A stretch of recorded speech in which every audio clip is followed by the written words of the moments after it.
to really cause Manchester City to that goal then, and the VAR check that seemed to go on for quite a long time. Not offside then? Was he not blocking the keeper's view? What was your thought on it? Yeah, well, what we've been told is that initially, as the ball comes in from De Bruyne, they're looking for a touch off David Silva to see whether then Raheem Sterling becomes offside, because when the ball initially goes in, Raheem Sterling is onside.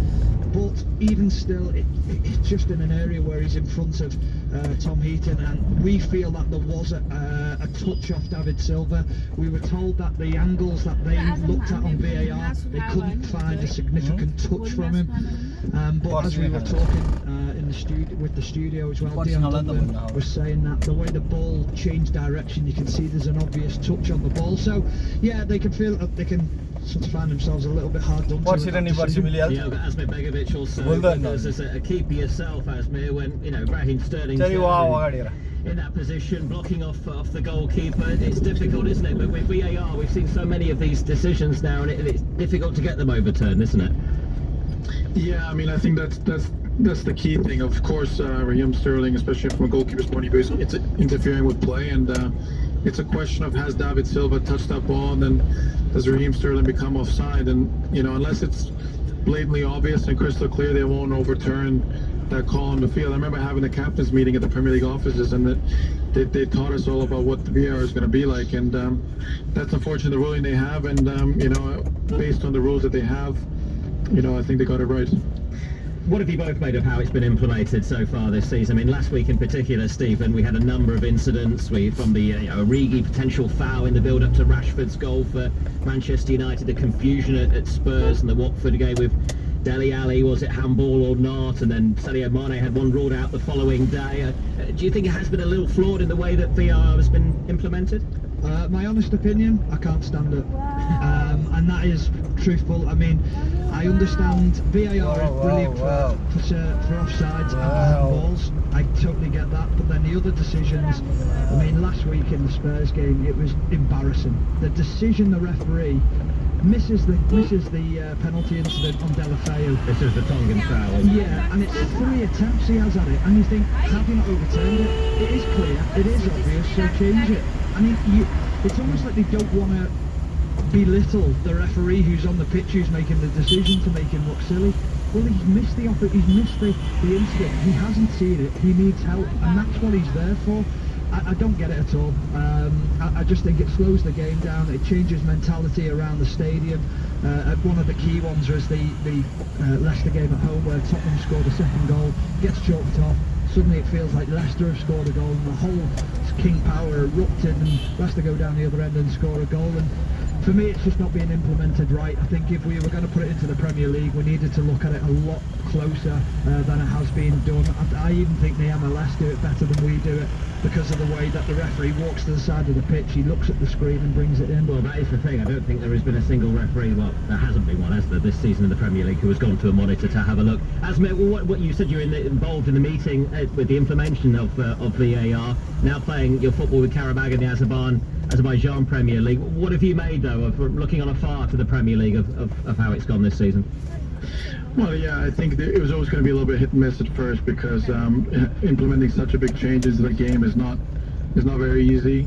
There's going to be mistakes made, and unfortunately, nothing could prepare you for getting these things right in the Premier League. I mean, all the trial runs and the games and certain cup matches, it's not the same stakes as it is in the Premier League. It's not the same pace that the game's played at. So I think from that point of view, it's very, very difficult to get it right away. And you know what, I think people have to understand that VAR is not going to get 100% decisions right. I think that their goal was to increase the decisions by 5 to 10%, make sure they get more right than they used to in the past, and I think that's what they're trying to do, and they must be doing it, otherwise they would have knocked it on its head. But I think it's a tricky one. I think what Steven says, and maybe getting him more for the key decisions is the better way, because judging fouls sometimes is a matter of opinion, I guess, in a way. So it's a tricky one to really implement, and I think it's going to take more time for people to be more comfortable with it.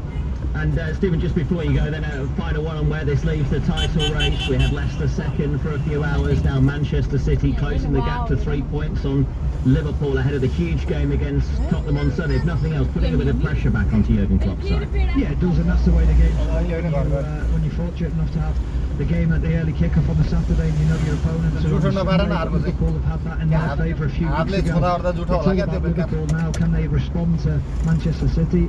The mentality of Liverpool just has to be that Manchester City are going to win every single game, and that's the way you've got to prepare for it. Anything else is a bonus.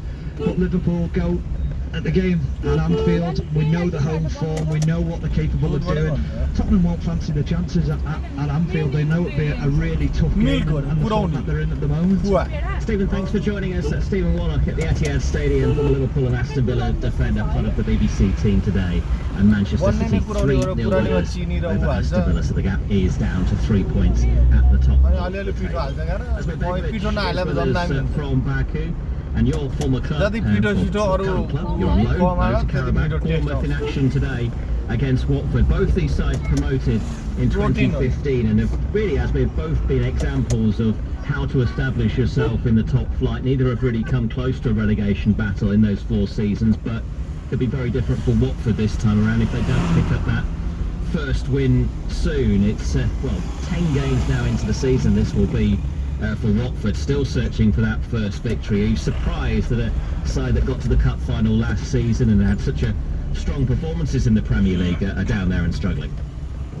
Yeah, I am actually. I mean, Watford are a really good side. Like I said, now you could say an established Premier League side after the promotion 4 years ago. So I think from that point of view, I'm surprised where they are.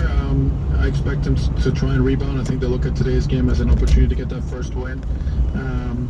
But it's difficult. The longer it goes on, the longer you stay down there, the pressure becomes higher and higher, and confidence becomes an issue. So you don't want to be in that bottom 3 for much longer. So they really need to start picking up results sooner than later. And Quique Sanchez-Flores is back there as manager. He was saying he was envious of Eddie Howe. He enjoys the football that Bournemouth play, and he says it's no coincidence that a strong identity is there at the Vitality Stadium because they've had the same boss since October 2012 now. I think it's now going to be 8 different Watford bosses that Eddie Howe has faced as manager of Bournemouth.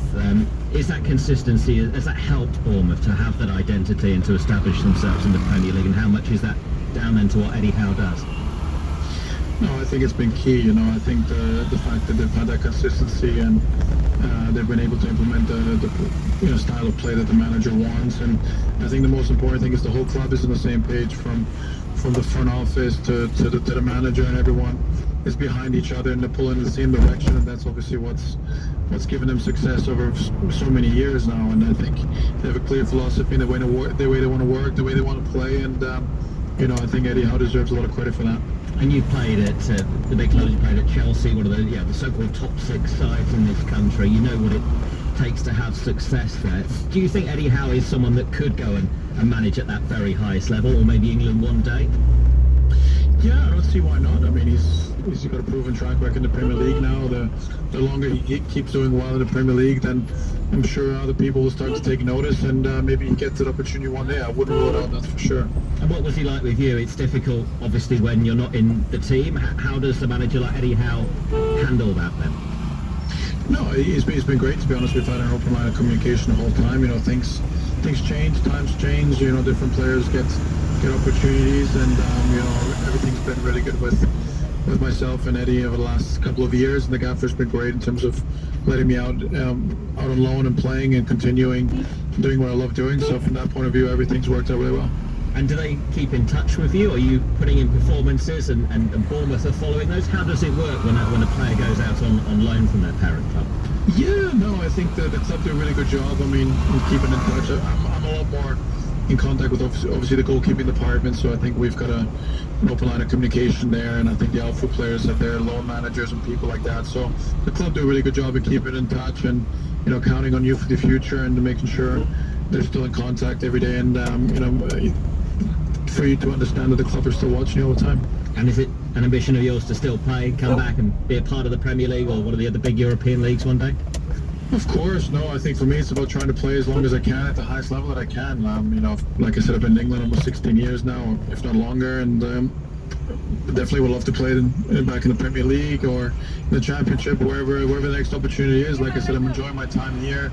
Caribou have given me a really good opportunity to come play here, and the people here at the club and the fans have been great to me. So, like I said, I'm just concentrating the next couple of months, keeping my head down, playing as many games as I can, playing as well as I can, and then see what January brings and what the future has in store.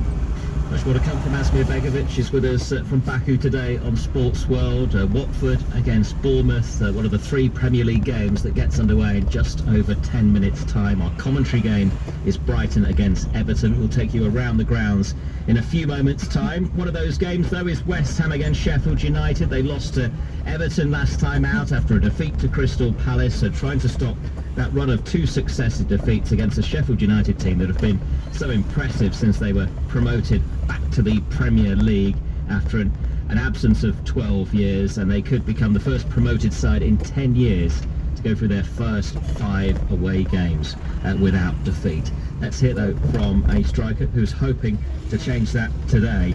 West Ham's new frontman Sebastian Haller signed from Eintracht Frankfurt. He scored 15 league goals last season to take Frankfurt up to 7th in the Bundesliga, 4 in 8 this season, and he's leading the line alone now in the Premier League after having his partner Yuka Jovic at Frankfurt last season. He says there's a big difference between the 2 roles. Yeah, of course it's easier when you have someone to give assists, but it's just a different way to play. Now I'm alone, so I have other responsibilities for the team. So no, I just have to adapt myself. If I'm alone, I need to fight more, maybe against more defenders. So that's my thing. But if I'm alone, it means that in other part of the pitch there are more, so they can do it. So yeah, that's it. So that's Sebastian Haller, who's hoping to get the goals today for West Ham against Sheffield United. We have got now 9 minutes to go until kick-off in the Premier League. Let's take you live around the grounds. The Premier League from the BBC. Just the 3 games then about to kick off, and we're at the London Stadium first of all for Sebastian Haller's West Ham against Sheffield United. And John Bennett, Sheffield United got that win over Arsenal on Monday night and have been so impressive away from home this season. Yes, they have. It would be 5 unbeaten away from home in the Premier League. They have been excellent. Callum Robinson comes in for Lys Mousset, who scored the winner against Arsenal on Monday but is left on the bench. Such a clever manager, Chris Wilder. As for West Ham, looking to win, having lost their previous 2 games, 5 changes to the West Ham team that suffered that 2-0 defeat to Everton. You never quite know what you're going to get from West Ham. I think Sheffield United will feel very confident. Of course, this is the first time these 2 sides have met in the Premier League since that controversial season in 2007, which ended in Sheffield United's relegation, and West Ham eventually paying a reported $25 million in an out-of-court settlement rather than a points deduction for that breach of third-party ownership rules when they signed Carlos Tevez and Javier Mascherano. So those 2 sides meeting once again in the Premier League today. Let's take you from the London Stadium then to Vicarage Road. We've just been speaking about this match with Asmir Begovic. Bottom side Watford, John, looking for their first win of the season. It's a must-win, isn't it, for Quique Sanchez Flores? They haven't had the bounce, the manager bounce they call it, when a new boss comes in, and it's causing huge problems for them. Deulofeu comes in for Watford, one of 2 changes, still remain the only team in the Premier League without a win this season. As for Bournemouth, as you'd expect really, mid-table, currently 10th in the Premier League with 12 points. They make 3 changes. Joshua King, one of the players returning to the first 11. They just have to get 3 points, Watford. It has been a disastrous season so far. Yeah, very difficult one for Watford. They'll hope it can turn the corner today. As with Begovic, you'll be hoping that's not the case, though. This is what the atmosphere's like. Your Bournemouth side up against Watford. You don't want to be the team that obviously gives Watford the first win of the season, do you?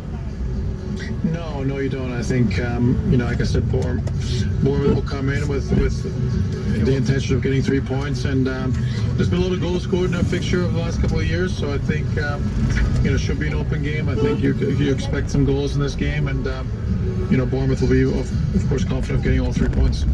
And let's take you then from Vicarage Road to the south coast, to the Amex Stadium. This is where our commentary game is going to be today.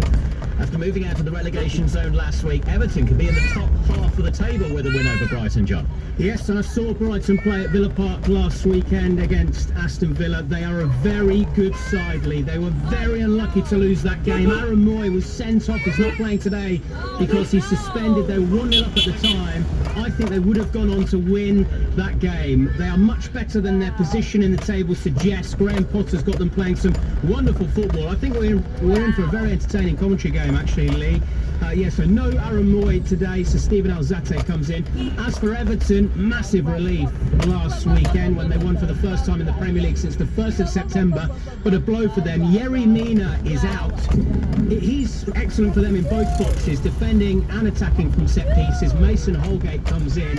I think that's a big blow. I think Brighton just are the favourites for this game. Well, let's go and hear now from the Everton manager, Marco Silva. He's at the Amex Stadium in the tunnel with Conor McNamara and believes we've yet to see the best of Everton this season. We did a fantastic answer last week. Last game was really good.